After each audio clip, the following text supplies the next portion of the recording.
നാടെവിടെയെന്നൊന്നും വേറെ ആർക്കും അറിയില്ല. വേറെ ആരും അറിയണത് ഇഷ്ടമായിരുന്നില്ല.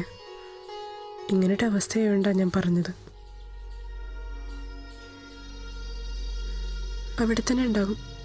പോണം, പോയി കണ്ടുപിടിക്കണം.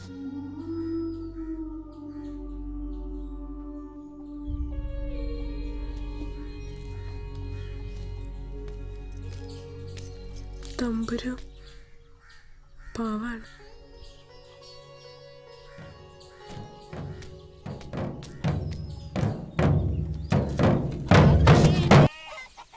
ഈ തമ്പുരുവിൻ്റെ ഒരമ്മാമ പേര് കേട്ട ആട്ടുകാരനായിരുന്നു.